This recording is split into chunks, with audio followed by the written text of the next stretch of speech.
3, 2, 1. Hey guys, welcome back to CS Podcast Radio.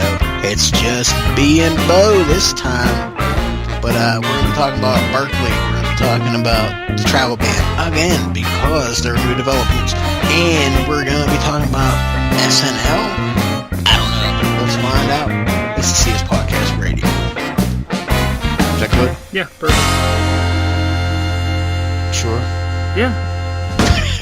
We're good. What's going on, everyone? It's Robert here. This is Brian. All right. So today's going to be kind of a strange episode. We just two of us here today. Ryan is... Yeah, we're down a man. Man down. I guess the Super Bowl was too much for Ryan to handle today. Glug, glug, glug. It's all good. But we're going to try a couple new things here. First, I want to start off with a segment that I want to try and add into every episode here. I'm going to call it Yay or Nay. Basically, it's just going to be a rundown of some... Yeah or nah. Yeah or nah. Yay or nay. Yeah or nah. It's going to be a rundown of some things that are going on in the world, whether it's headlines, whether it's, entertainment-wise, whatever, political. It's just going to be a rundown of 4 or 5 topics, and you're just going to get a quick thoughts on what we each think about it. So, hey, yay or nay, you're gonna get it whether you like it or not. So, real quick here, the first one, obviously, today being Super Bowl Sunday. What are your thoughts on the Super Bowl, Brian? What'd you think? I don't know. I mean, I'm a yeah on that. Yeah, it's fucking Super Bowl. Yeah, but I mean, what do you think? Like, were you surprised that the Patriots won? Like, that was a hell of a game. I'll tell you what. Like, I was on the edge of my seat. Like, everybody, like in the second quarter, thought, oh, the Falcons had it in the bag, and what do you know? Patriots, they just marched their way on up to victory. Like, unbelievable, really is. It was almost as if it was scripted, but things like that don't happen in NFL, do they? A little bit of sarcasm there here. Look, I mean, I'm waiting for the Trump fixed it. I mean, I'm kind of like in that camp. Trump made his pick. He's the new president. Whatever president gets what he wants. But I don't really know how the process works. I don't really have all that fleshed out. I know Trump said his thing. Supported the Patriots. Patriots won. I don't know. It was a good how game. You get the A to C, or from A to B to C, but profit. That's the end goal. Profit. Right? It was a good game. I definitely didn't see a comeback like that coming to fruition at all. But again, I'm one of the believers who feel that Tom Brady is easily the best quarterback to ever play the game. I know people are going to sit there and say, "Oh, it's created entertainment. It's like WWE. It's all scripted."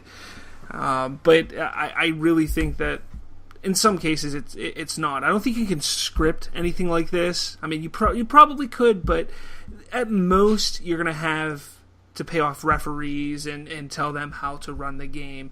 I think they allow the players to play. So again, I think that's to hold back on their calls. Maybe, I don't know. I mean, what does besides money? What does the NFL gain out of having the Patriots win? Honestly, I think it would have been a bigger deal, and they would have made more money if the Falcons would have won and defeated the Patriots. Because let's face it, the Patriots aren't a very liked team in the United States. So seriously, how many people are going to go out and buy Falcon gear? Well, it's their first Super Bowl, so maybe a lot. Would you? No, I bet there's a lot more people are going to be buying Patriots gear. I'm not going to buy Patriots gear either. So, and I wanted the Patriots to win, but I'm not going to go and buy their gear. Like they have like the NFL licensing. So, every time you buy NFL gear, NFL gets a little bit of that cash because they got that hologram on there. You know what I mean? Yeah. Oh well, but either way, I don't know. I don't know how it all works, but Super Bowl was a good game. It's probably the most entertaining NFL game that I've seen in years. So definitely give a yay out of that for me, or get a yay out of that for me. Sticking with the Super Bowl though, how about the commercials? Did you see anything that stuck out? Was there, is it a thumbs up for you this year or thumbs down? I think there's going to be a thumbs down. I wasn't really impressed with the commercials. I remember, there was, that moment in time where Super Bowl commercials were the reason to watch the Super Bowl. There were such great commercials. You'd have, the Budweiser horses and all that stuff, and it would be the Clydesdales. It was, the thing. Oh, wow, what are they going to do with them this year? But, they're really, the only one that really stood out was the Verizon commercials. With the S&M bit with, what's her face? Oh, yeah, I know I can't remember what her name is. I think she's hilarious. Kristen, And it wasn't Verizon, that was actually T-Mobile that did that. Was it? Yeah. I thought it was Verizon. Oh, they were making fun of Verizon with the overage charges. Yeah. See, their advertising backfired because I remember Verizon. Because they were naughty. Well, now they wanted that punishment. Now it's like there's a war going on between cell phone companies. I guess there was a whole bunch of Twitter banter going on between Verizon and T-Mobile, and we're definitely going to post that up on the YouTube channel because it's pretty fucking hilarious. So, but I agree. I think that's the only commercial that I sat back and was like, I think there was two of them. And I was like, that's kind of funny. It's humorous. There was nothing else that I really thought was good.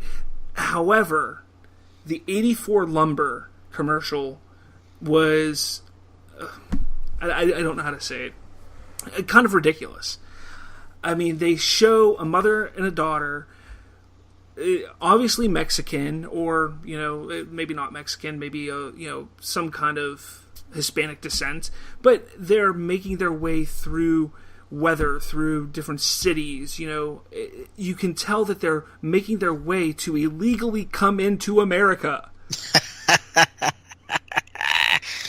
And that's the commercial. It stops there. It says, go on this website to see more. You know why they did that? Because Fox said no. Fox was like, no, we don't want to put this all on here. It's a little bit harsh. So 84 Lumber's sitting there saying, hey, guess what? It's okay if you're illegal. We'll hire you. That's basically what they were doing. I think what it is they realize that people aren't putting up with that bullshit anymore. The companies are getting hit, in the pocket where it matters. And no, they're trying to make a political statement against Trump. Yeah, That's what they're trying to do. And it's ridiculous. There's no point for it. They're sitting there saying, oh, come to America. We don't care if it's illegal or not. We'll still hire you. The thing about it, with the illegal immigration, is people don't realize that those people are being exploited by companies that practice illegal hiring practices, right? Yeah. And having visas and legal representation for these migrants is a good thing for them, so they don't get taken advantage of. And it's not that we hate Mexicans or are racist. It's because they're undermining our labor pool just by being in here illegally, and employers are taking advantage of that. We're trying to, stop that. Anyways, it's good for everybody on both sides. It is, yeah. I mean, obviously, but again, it's just these companies, and 84 Lumber's trying to make a political statement. I just want to make it be clear to the listener that you're not saying that because you hate Mexicans. Oh God, no, not at all. My problem is that it's all of these companies and people are making it about their agenda because they don't like Bush. What the hell am I thinking? Trump. They don't like Trump. It's, we don't like him because he wants to build a wall. They think he's racist. He's not, though. He's just trying to make America better, and he's doing it the way that he feels is fit and is right. We voted for him. He was voted in according to the way that we vote people into being president. So we have to accept it. We have to move forward. And all these people trying to make protests, trying to make noise and everything like that. Not my president. Get the hell out of here then. Don't sit here. The process went through fine. You take a look at California, and they're talking about seceding from America. Those same people who are trying to secede from America right now made fun of Texas when they were talking about doing it when Obama was in office. It's just fucking maddening. It's maddening. I just went off on a little tangent there. I'm sorry, but it's just maddening. No, I nothing to apologize. I think everybody feels kind of crazy about it because it's just. If you're on the other side, you're convinced that Trump is a racist and he's going to start up concentration camps and he's going to kill all minorities and there's going to be a big Nazi America. And then on the other side, it's the same thing with the communists. Look, all I know, getting back on point here is we at least know that Trump will not be using 84 lumber to build the wall. It's true. One last thing on the Super Bowl commercials. The name of that actress that we were talking about with the T-Mobile commercial, Kristen Shaw. Yeah, that's Kristen Shaw. She's the voice of Maybelle on Bob's Burgers. God, Bob's Burgers. No. Mabel Pines on Gravity Falls. Yeah, Gravity Falls. That's one of my favorite shows. She's on another show another voice on Bob's Burgers. She's also was in Toy Story 3. She's actually a really funny comedian. Yeah. I mean, good voice actor. Yeah. Next thing, for the past 2 weeks now, we've been hearing about this most ridiculous thing that happened on Dr. Phil, the girl that cashed me outside. How about that? How old is that? Because I remember that video being around for a long time, and I have then no idea, but all of a sudden it's a meme now. It's a meme, and it blew up, and it pisses me off beyond belief. I can't stand it. Where did it even come from, though? I mean, it was from Dr. Phil. I mean, that's all. I mean, they had an episode where... But before we go on, that's a nah. All right? a big nah. Yeah, big nah. No nah. Or big nah. Whatever. Yeah, it's... Oh my god, it's so fucking annoying. And now they're bringing her back on Dr. Phil this week, and now it's just going to be talked about even more. To me, I think the infatuation with stuff like this is a big problem with our society, and that's why it's a big nay to me, because it's ridiculous. I think these companies are figuring out the power of the meme, and I think they're engaged in mimetic warfare. I really do. You don't know about that, do you? Not so much, no. Mimetics. Well, like a meme captures the zeitgeist, the current zeitgeist, the spirit of the moment is what the zeitgeist is. So, and what you do with a meme is, say the Super Bowl. You make a meme about the Super Bowl, and that's capturing the zeitgeist because at the moment everybody's talking about the Super Bowl. Gotcha. And that's mimetics. Like you can make your own statement about the zeitgeist or the current moment, the spirit of the current moment. And a lot of memes don't go far. They might get shared 2-3 times, if that. Yeah. But the ones that are really successful, they spread like a virus to everybody's devices, whether they like it or not, and that's mimetics. Yeah. Well, if that's what's going on, it's ridiculous. If it's just a way to get Dr. Phil's ratings back up, which is a good possibility. I don't think it's that. I think it has a lot to say about our culture as American consumers. It does say a lot about our culture, absolutely. But I think it was simply just something to, maybe they took a look at statistics and were like, hey, this will get some hits. I didn't watch the entire episode. I watched the clip where she actually says that. And you can tell that there's some editing done in that clip because it makes no sense. Because she calls everybody hoes, and then the entire audience claps whenever he's like, so everybody hears a hoe, and she's like, yeah, and everybody claps. Like, that makes no sense. Yeah, it don't make any sense. Yeah. So why would everybody clap about being called a hoe? Yeah, makes no freaking sense. I did notice that too, but it was just like. Maybe it's bad editing on whoever made the video on YouTube. Maybe it was them on Dr. Phil doing a terrible edit, because I didn't watch the episode live. I didn't see it live. Well, Dr. Phil, he definitely exploits these people, and obviously, well, I don't know. I don't even know where I was going to go with that, but there was the video where she actually got caught in a fist fight. Because of that, I guess. Because of the really? meme. Yeah, she's got it famous. So. Jeez. I don't know, but this leads me to my next question, and it sticks with entertainment here. So, over the past maybe 6 months or so, we've seen Saturday Night Live jump in with, political openings, whether it's Alec Baldwin acting as Donald Trump, or now Melissa McCarthy dressing up as what's his name? Benning, is that his name? Who? The press guy for Sean Trump. Spicer, yeah. I'm sorry, I don't know why I thought Benning.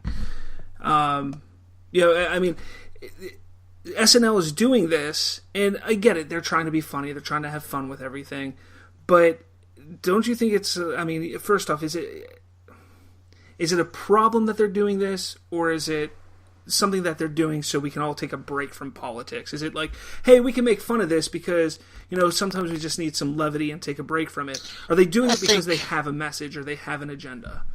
They definitely have an agenda. That's, what's his face? The dude that produces the show? I can't remember. Keep talking, I'll figure it out. Lauren Michaels? Yeah. Okay.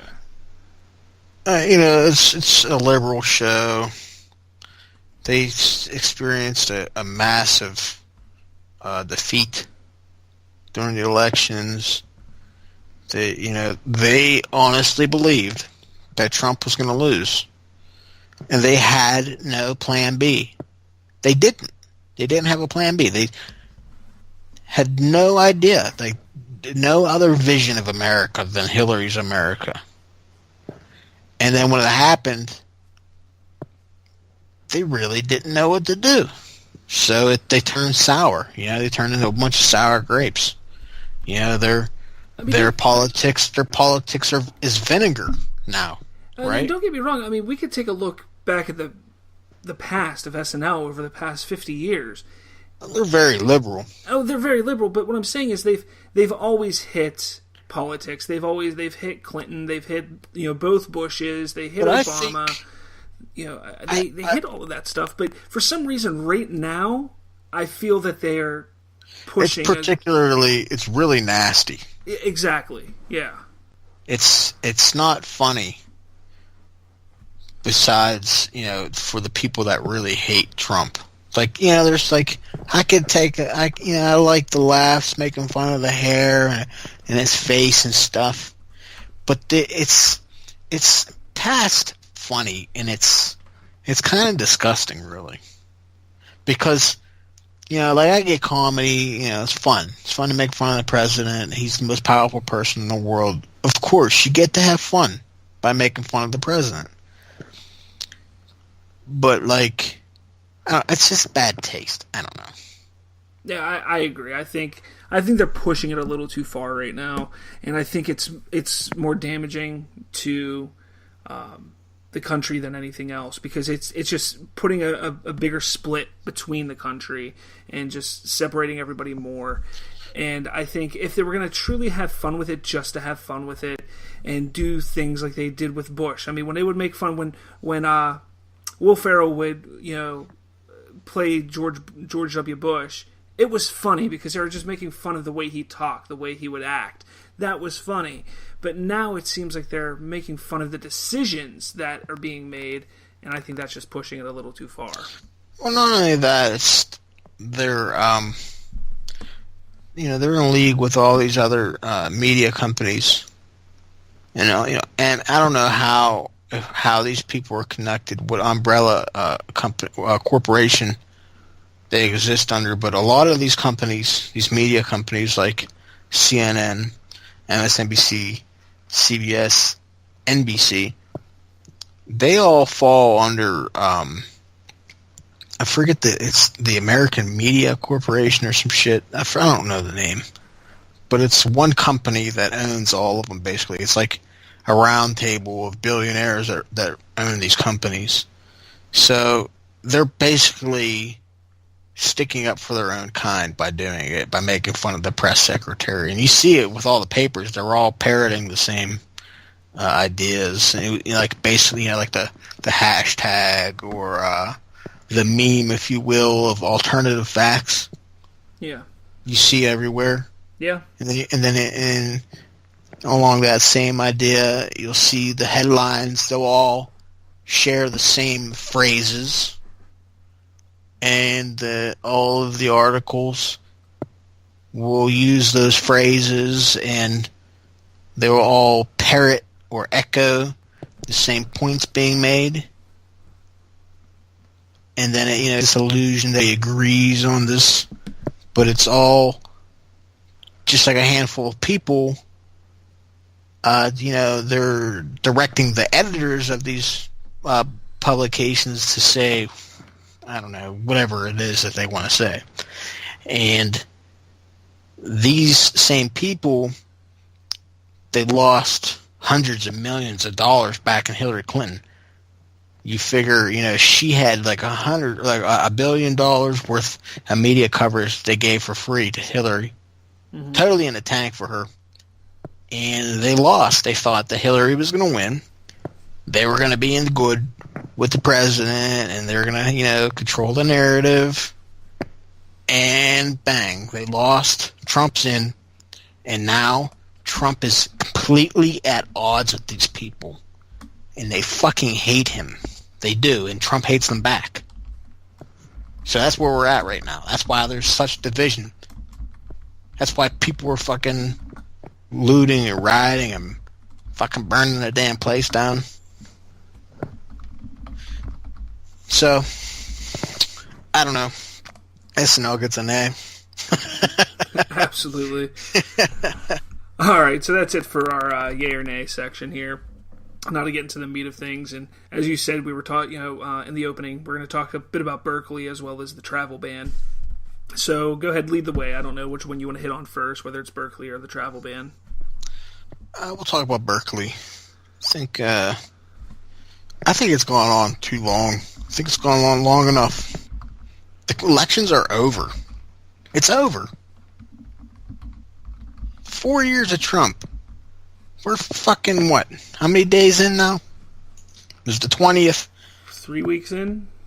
2.5 weeks? We're in it's Monday now, Monday morning. Early morning. So we're 17 days into his presidency.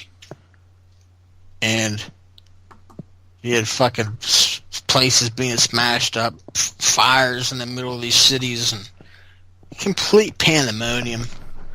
I think we as a country need to just say, you know what? Shut up already. Stop fucking bitching. Like, they went and hounded a foreign, homosexual Jewish man and accused him of being a fucking Nazi. What is wrong with these people? They have no common sense. I mean, honestly, they have no common sense. They have no understanding of what is actually going on. They have a flawed view of the world. They have a flawed view of where they see things going, and they're the hive mentality, or more like sheep. They see one thing, or like, hey, I like what he's saying, I'm just going to follow them. That's all that's going on. And here's the thing, like, Milo, he's a liberal. He's a troll, basically.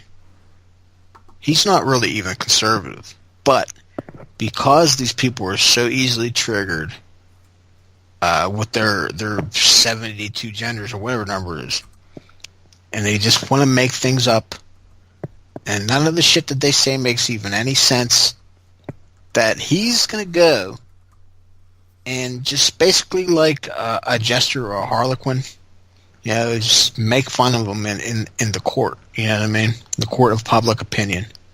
And he's making total fools of these people. And they have no sense of humor. They have no humility. They can't just sit there and laugh at themselves. Everything is so serious. They can't handle this guy's monologue, so they riot and loot and burn and smash. What is that? Like I'm trying to figure out where these people are. Like where at any point is that acceptable? The thing is, it's not acceptable, but they don't have anybody telling them otherwise right now. I mean, their political leaders that aren't named Trump or are not, part of the conservative side are sitting there encouraging this. So what do you expect to happen? And the thing that's so, it shouldn't be shocking, but it is shocking because of what he represented. He was supposed to represent, but he really represented division, not unity. But it was Bernie Sanders. These are Bernie Sanders people. Hillary's people aren't out there rioting and looting and burning. These are all college-age millennials. They're all Bernie's people. They're all socialists, all communists. Very true. And they were sold this lie, this bill of goods, false bill of goods, I may add. And they're so shocked at the outcome that this person that they've vilified and it's perfectly okay to demonize this guy and run around and use race as a tool and sex as a tool and using their identity politics, and now none of that is relevant. Their entire, all of their political science and their sociology and their women's studies, they're $60,000 in the hole, and none of it means anything. And they can't figure out that the reason why their lives are trash is because of them and their bad decisions. So they want to blame everybody else in the world and they want to tear it down. Yeah. But that's because they were never taught personal responsibility. Oh, they're under the assumption that everything will be taken care of for them. Yeah, you don't. Why get a job? Why worry about it? When the state is going to give you everything. Everything was going to be taken care of by mommy and daddy, state tit. Yeah. Yeah. I haven't paid enough attention to the whole Berkeley thing because to me it's an extension of everything that's been going on. Exactly. We got Berkeley this week. Next week it could be something in West Virginia or Florida or New England or something. Who knows? There's going to be something else within the next week or so that's going to take all the attention away from Berkeley and put it on there. But it's all going to be roughly the same thing that's been going on since Trump was elected president. And it's just eventually it has to stop. It has to stop. And I think I don't mean to cut in here. No, you're fine. But like you're saying, it has to stop. And how do you stop it? How do you get these colleges to come back in line? Well, see, I don't think you cut off their funding. You cut off their federal funding. And I know Trump has stated that that's something that he would be willing to look at and possibly do. But it's not even what needs to stop right now. Right now what needs to stop is all the pointless protesting and rioting. That's what needs to stop. Because once that stops, then people are going to sit back, and start to pay attention to what is really going on, hopefully. But that's not going to happen until it stops, because right now, all anybody's talking about is protests. And why are they protesting? Oh, because they're mad about this. So then somebody who was not sure about what was going on, or like, hey, maybe was on the fence, maybe Trump will be good, they're going to see this on the news and go, well, maybe he is pretty bad. This shit needs to stop so the people can just get the news or understand and see what Trump is actually doing. So once that stops, I think we'll start to see more people coming around to the side of saying, okay, Trump isn't as bad as we thought. And that's not me saying that. That's what they will be saying. And at that point, it'll be the schools they'll still have their agendas, and they're always going to have their agendas. Whether you say you're going to pull their funding or not, they're always going to have an agenda. The teachers are going to say this, and the students are going to eat it up. There's nothing that you can do about stopping that. But, I don't really think... Well, it is the schools, but not the schools themselves as an entity, because they run on money. Like everything runs on money, and you got to really look at who's giving these schools money. Like people like George Soros. Like it was recently discovered that the group was a Refuse Fascism. The guys doing the rioting and the burning and looting. I don't think there was any looting.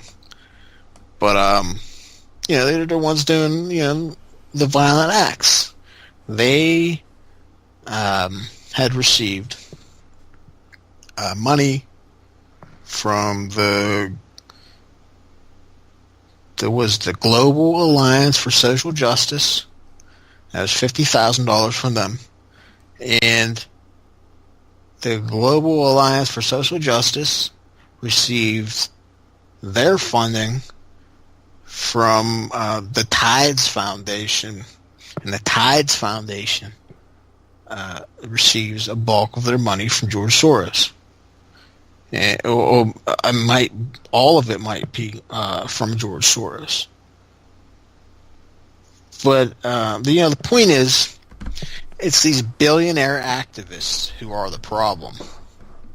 That they have all this money to burn, and they feel that it's their duty to enact some change in society, to do good, whatever that may be. And I don't think doing good is paying people that are out of work to further this global agenda that, takes away manufacturing and jobs and push that,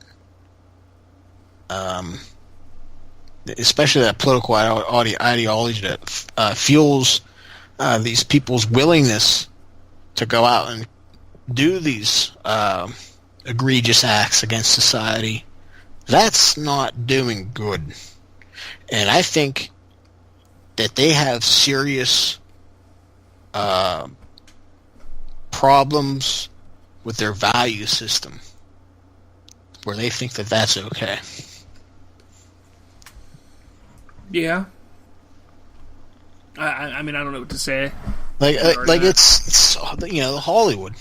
You see it in Hollywood. It's like and their children, they're all cross-dressers and homosexuals, and you gotta wonder, what do they think the future is going to look like? Well, and you're right. I mean, you take a look at their children; they all have an agenda of some sort. All of them, I mean, some of my favorite, directors or actors or actresses and stuff like that, some of their kids will start posting things on Facebook, on social media, and they have an agenda to push. I'm vegan, stop eating meat, it's bad, and that's not a major thing, but still, there's nothing wrong with veganism. No, really. I'm not saying that. I think it's the people that are. I'm not saying that at all. That practice it, that they're so snooty and that's exactly what I'm getting at. Everything. Yeah, look, I mean, I love meat, so I'm not going to stop eating meat. But, there's Right. nothing wrong with being a vegan. Go for it. Be a vegan if that's, how you want to live your life. But stop trying to be an activist for it. You're 12 years old. I don't really care what you say. Not only that, they're militant. They think that violence is the answer. You're eating a hamburger. I'm sure it's happened. And people that are really, really into it probably have attacked people. Like you see PETA protesters. I mean, they got a point. That industrial farming, it is pretty fucked up.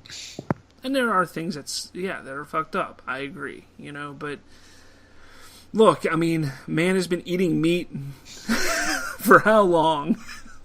I mean, since the time we started walking on Earth, it's a part of life. We need it for our nutrition. Yeah. And don't sit there and bitch at me about it. I agree that what it is that really shocks them are the slaughtering practices that go on in the slaughtering houses. I think that can be improved. Yeah. But we're getting off topic here. Yeah, to get back on it, like obviously, whatever. There's a problem with the food supply. I mean, we could talk about that in another episode. But I mean, getting back on topic, the problem. I say this about the wealthy and the elite, the quote unquote elite. I don't know why we call it that. It's like stripping value from yourself. I think if you look at somebody's children and how they act, how they present themselves, is a reflection of the parents. Direct reflection of the parents. And they gotta be getting those ideas from somewhere. Now you're going to be getting bashed because you're calling somebody's parents. Basically, you're saying that they're the bad, the problem, and it's true. I mean, I understand what you're saying. You become who you are because of the way you're raised, and there's a certain point though where everybody becomes their own person. Okay, and that's what I'm getting at. I don't completely agree with you, but I don't completely disagree with you as well. Whenever you're doing something, say for an example, you're 13. You're about to light up that first cigarette. And what do you hear in the back of your head? You hear your parents' voices. And you're sitting there thinking, what are my parents going to say? Now, if you had good parenting, that voice will be strong enough to deter you from doing that, lighting up that cigarette. Or you could be like me, who hid it from my mom for about 2.5 years. No, I mean, it's just a stupid example. It's just like a cigarette. No, I understand. But I'm just saying, like that the values that were instilled in you. If that voice is loud enough, then your parenting was done right. If there is no voice, again, I agree. Bad parenting. I agree. Parenting has a lot to do with the way somebody is raised and how they become who they are. A lot of people, they get raised by their televisions or their now it's telephones. Oh, it's horrible. Yeah. Telephones, computer screens, that kind of stuff. I get it.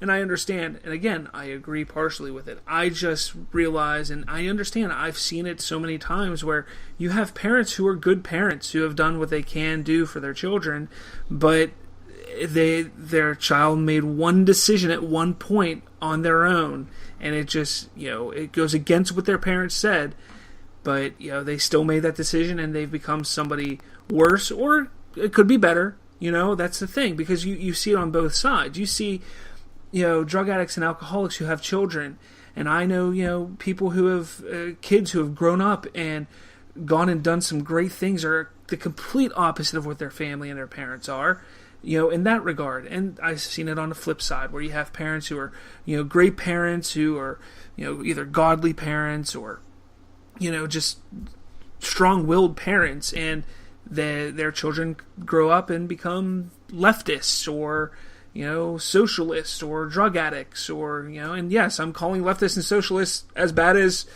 drug addicts and alcoholics. That's what I'm saying here.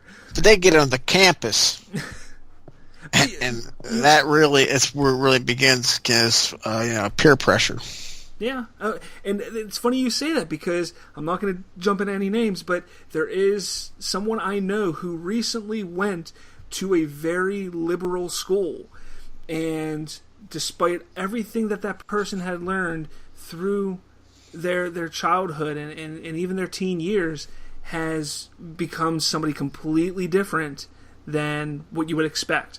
And it's because of where they went to school. So it does happen in school. You're exactly right about that. But again, I still think that, it's not just them. The student has to, or the person has to, they have to understand it to their life. You can only blame everything else for so long.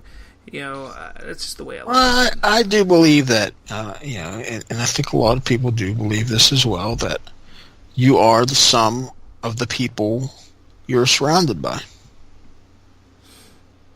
I mean, so, if that were true, I wouldn't be anything like I am.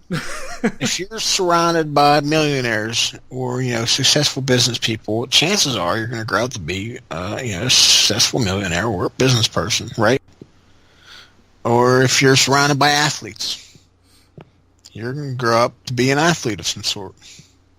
Or if you're surrounded by alcoholics and drug addicts, you're going to turn into an alcoholic or a drug addict.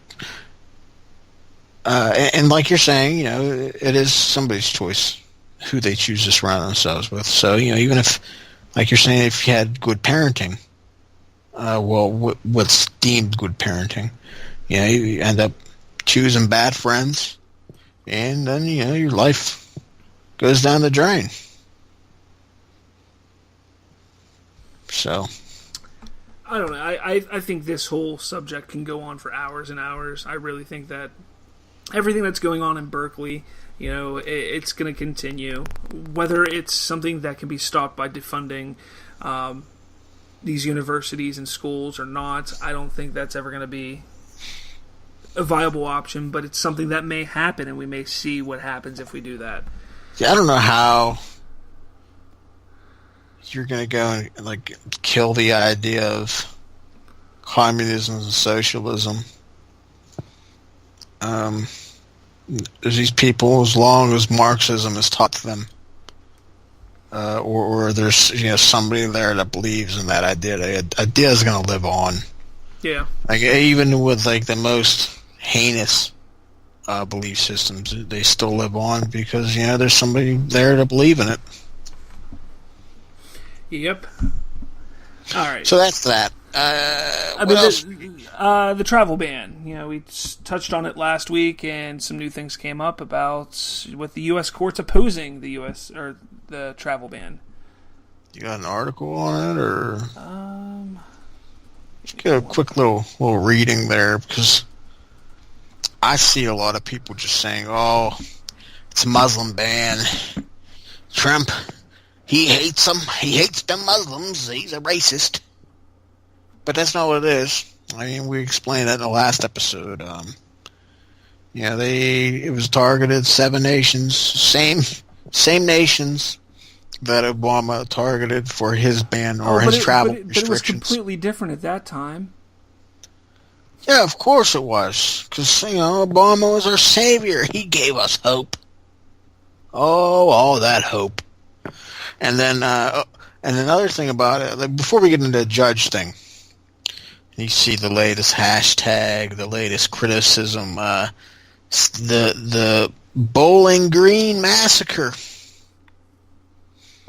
You see that a lot. Kellyanne Conway, she misspoke, and the left so desperate, so thirsty for something to go against Trump, because they really don't have anything besides conjecture that. This massacre, it never occurred. They're liars. It's hashtag alternative facts. Oh my God, Kellyanne Conway. Oh, Sean Spicer. Oh my God. Ho ho ho ho ho ho. Hey, at least we know At least we know for once that they can actually tell real news occasionally. But here's the thing, though. She was referencing how Iraqi refugees were accepted into our country. They weren't properly vetted. They weren't. It was found out that they were responsible for battlefield deaths of U.S. soldiers. And we welcomed them in with open arms. Oh, you poor refugee, come here. Let me coddle you. Let me give you my nipple so you can suck my milk. That's the leftists there. The baby refugees. The refugees, they just look like 30-year-old battle-hardened men because the battlefield is so terrible. No common sense do I have. No, I don't. But they let these guys in, right? And they were expert pawn makers or something. And the FBI, I guess, caught wind of who they were. Obama wasn't going to boot them out because we know who, Obama. Total inaction, totally in the tank for the Muslims. If you read his book, The Dreams of My Father, he said, if the political landscape were to ever change, that he would go the way of the Muslims. He would back them. But anyway, they let him in. State Department visa, I believe it was. And so they set up a sting operation, FBI. And they wholeheartedly believed that they were providing material and monetary support for jihadists in Iraq. And, lo and behold, it was the FBI agents setting them up, seeing, what kind of character these people have. Who are these guys? Would they be willing to kill Americans? And it turned out that they were. I don't remember the names. It's two of them. They're the one serving a life sentence, and the other one, he got a reduced sentence. I think it's like 20 years or something like that, because he agreed to work with the authorities and ratted the other guy out. Probably gave up some other people that they're not saying. But that right there,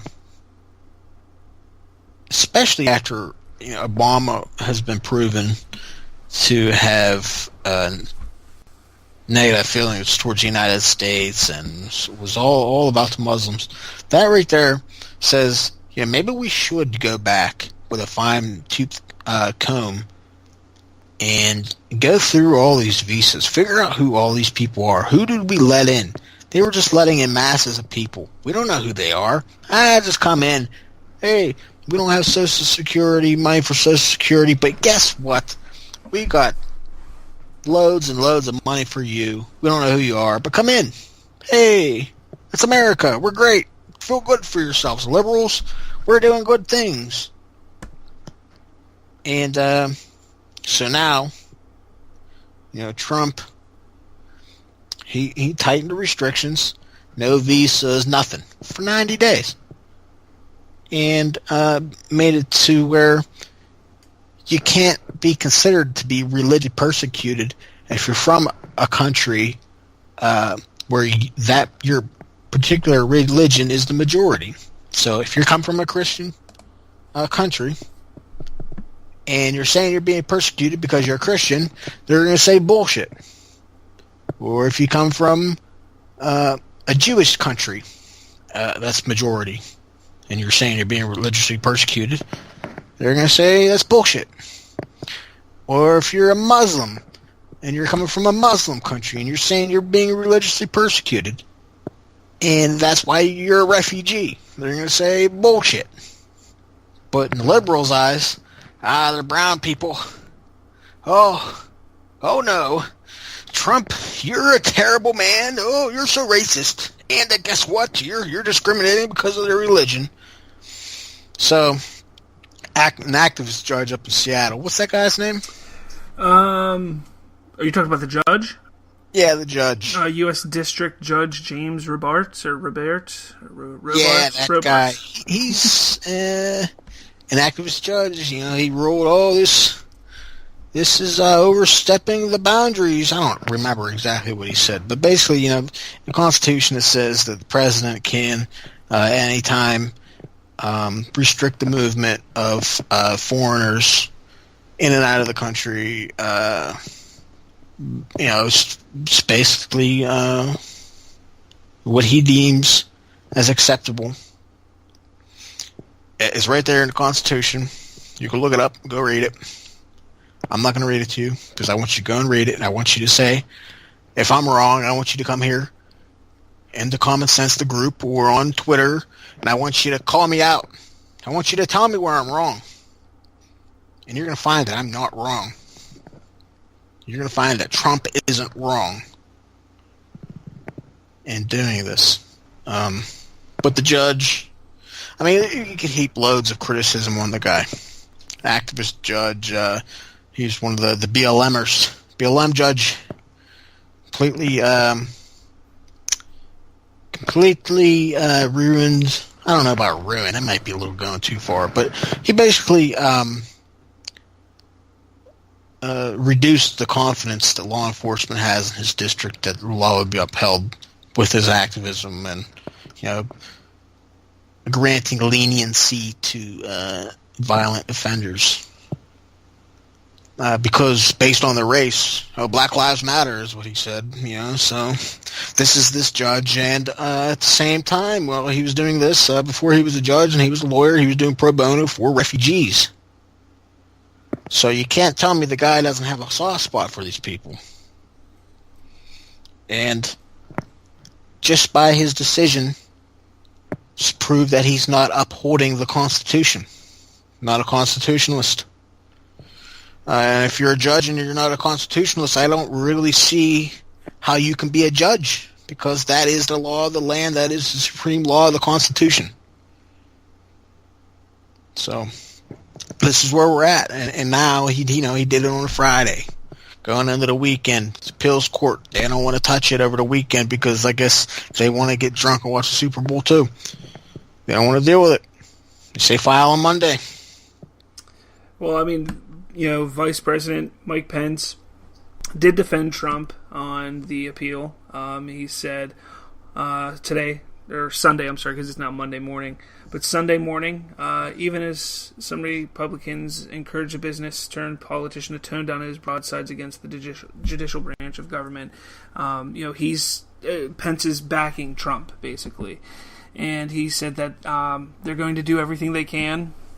Vice President vowed to use all legal means to overturn the judge's wrong decision that put President Trump's immigration and refugee executive order on hold. So, this isn't going to end. It's going to continue going. Well, not only this, but Trump, he went through the Department of Justice, and he asked the acting Attorney General at the time, I forget what her name is, she was forced to resign because of her decision to not enforce the executive order for the travel ban before it even went into effect, And she approved it. She said that it was legal. She said, yes, you can do this legally. Sally Yates. Oh, you, Sally Yates, you. But, she just said, I'm not going to do it because I don't agree with it. Not that it was illegal. If it was illegal, it never would have been able to have been enacted, because you can't do it. If it's against the law, it's against the law, and this travel ban isn't against the law. Doesn't discriminate either. But again, it's just the perception that everybody has because of the leftists throwing in their agendas and saying, "Oh, Trump once said that he believed Muslims are bad and blah blah blah, this and that," so they just turn it into whatever they want to make it be. I want to amend my statement. It doesn't discriminate based on your sexuality, your gender, your race, your religion. No, it doesn't at all. And so on and so forth. It does discriminate against those who could possibly who could possibly be hostile to Americans. Who could possibly enact terror on our country. Yeah. Exactly. Well, just anything, really. It doesn't even have to be a terror. It could just be fucking crazy bastard that wants to rape goats. Who knows? Yeah. I don't know. Yeah. Or just use the system. But yeah, whatever. I mean, it's again, this is going to go through. People need to just accept it. It is what it is. This ban will be in effect, and Trump will make sure that we get a better vetting system in place. So when the 90 or 100 days or 120 days are up, we will be able to have a better system for letting immigrants in to our country, those who need help, those who want to make a better life. That's what he's trying to push for, to allow these people who need help and who want to have a better life to come here. We just don't want to bring in any of the bad ones to come in here. I get it. Okay, people can whine and cry, oh, look how many people have come from those countries and hurt and killed Americans. It's not about sitting here saying, oh, look, nobody's come from these countries. No, it's about protecting ourselves because we know they are hostile areas. We know that they're deep within terrorist organizations. So why just not pay attention to that? I mean, he could have simply just said, you know what, no immigrants from anywhere ever, but he's saying, look, I understand that immigrants need to come here. I understand that we were built on the backbone of immigrants. I understand that we are a place where immigrants want to come and make a better life, but we need to do it in a better fashion, in a better way. And that's what he's trying to do. And, whether this attorney, the former attorney general, or this soon-to-be former U.S. district judge, because I can guarantee he won't be for very much longer be a district judge, they can sit here and say, I don't agree with it all they want, but that doesn't change the fact that, one, it's going to happen, two, that it is constitutional, and three, that it is legal. I mean, it's that simple. And now they created this window for any possible foreign actors to enter our country. And that was one of the criticisms leveled against Trump with this, when they say, "Oh, it was amateurish. It was an amateurish decision to do this without any warning." They're saying, "Oh, he didn't give ample warning for those outside of the country to come back in." And they're saying, "Oh, well, the visa holders that we like, those people, they're stuck outside the country now." I'm going to jump in real quick here with what you're saying. One of the biggest problems that we've had in this country for years is the fact that we announce everything that we're doing before we do it. Right. And Trump said that he wanted to surprise the enemies. We need to surprise the enemies. If Trump would have come out and said, hey, next week we're going to do this, what do you think would have happened in that week span of time? Well, they all would have bum rushed airports and ports. We would have been bum rushed, and we would have for lack of better words. Yeah. But we would have been hit, or not hit, but we would have had thousands probably of immigrants trying to get into the country within that week span of time, and then the left would still be pissed off. Then these immigrants would still be pissed off that didn't get in here. It was a lose-lose situation, really, for Trump. I mean, perception-wise, it was a lose-lose situation. And, again, I'm not saying what he did was wrong. I think it could have been handled slightly better, but I'm not sitting here saying that he should have announced that he was going to do this, because then you just tip off the enemy, and we need to stop doing that. We're America. This is our country.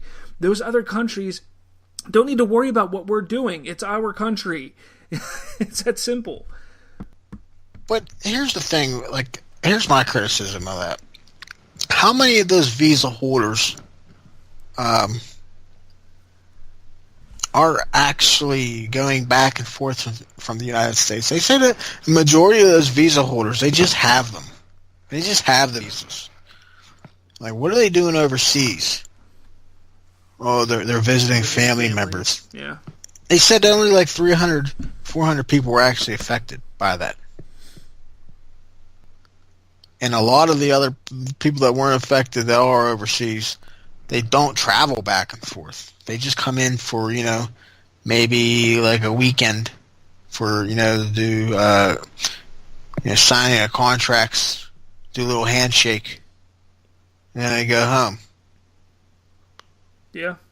That's the majority of the visa holders. They're businessmen or women, whatever. But there a lot of people were not affected by this. This is a lot of bitching and moaning over nothing. No, very true. And it's about a bunch of bitching and moaning because they believe that, oh, look, Trump doesn't care about these people who are being persecuted. They don't care about these children. It's not that. He just wants to make sure when they get here, they're safe. If they are able to come here, if their background checks are clear, they come here. He just wants to make sure they're safe. It's not that he doesn't want to help these people who are being persecuted. It's not that he doesn't want to help people better their lives. He just wants to make sure that it's a safe place for them to come. And unfortunately, it's some of their countries that cause a lot of the issues within the world. So he's just doing what he can to protect America. That's all. This can go on for a while. We could go on forever with this one. And again, it's probably going to be a subject for our next episode because I guarantee over this week, it's not over. Happen. It's not over. But we've hit about the hour mark here, so how about we end on a bit of a light note. So this could possibly be a story that everybody has heard already. It's because it's back from 2012, but back in 2012 there was a case where a man actually was able to sue his wife for being ugly, and he won $120,000. Oh, man. So I'm going to read this. It's not too long, but I'm going to read it. So, a northern Chinese resident, I'm not going to even try to say his first name, but his last name is Feng, divorced and sued his wife for $120,000 and won. The story goes that Mr. Feng was deeply in love with his beautiful wife until they had a baby girl. Now, Feng was horrified at how ugly the baby was and demanded to know who his wife had cheated on him with because the baby resembled neither of the parents. This is in China? This is in China. Oh, man. So, as it turns out, his wife didn't cheat on him. However, she did gloss over the fact that she had spent $100,000 on intense plastic surgery to severely change how she looked before she met him. It's the kind of thing that can slip your mind on a first date, but is that really something that could slip your mind being married to someone? Hey, man, I don't know. Anyways, Mr. Feng took the only right-minded course of action and divorced and sued her. He sued her, claiming that she got him to marry her under false pretenses. It's kind of like false advertising. Yeah. Now it's like those girls that wear the Wonder Bra. They look like they have these massive boobs, and they take their bra off, and they leave you wondering. That's why they call it a Wonder Bra. Now, I see a picture of the woman. I don't think she's attractive either way. Massive plastic surgery? No. And you could definitely tell she had surgery done, so I don't know how he didn't get that. But, he's divorced her, sued her. The false pretense presumably being that she was good looking. Now, incredibly, the presumably male judge sympathized with Mr. Feng, and he won $120,000 in the case. How much money is that in American? It just says $120,000. It doesn't say the article I'm reading. So it was American. They may have. The article may have turned it into. Let me see something here. See if I have. That doesn't sound right. Like China, all that kind of money. Maybe it's just me. I don't know. Maybe I just have a really bad impression of what goes on in China. Well, this is from dailymail.co.uk, so it is a UK. Yeah. Does it say pounds? Well, the article says £75,000. So they did So do they a converted little. it. Yeah. So maybe he really did get all that kind of money. Yeah. Yeah, it definitely was converted for the article the article I read, because it was 62,000 plastic surgery, 75,000 awarded to him. He converted that. But Damn, go to China and get it for all that plastic surgery. Jesus. But I mean, come on, really? I mean, you're gonna divorce your wife over that? That's kind of ridiculous. Hey, man, he fucked her. I'd be interested to see what he looked like. You know, if he's an ugly fucking chud, then he should just be happy that some girl's letting him put his thing in her. But in China, they like women are like looked down on. Like it's an honor to have a male child. Like men are seen as more valuable. It's just their culture. Yeah, well. So that judge was probably like, "You ugly ass bitch, fuck out of here. Give him money." I don't know. Ching Chong Wang. Ching Chong.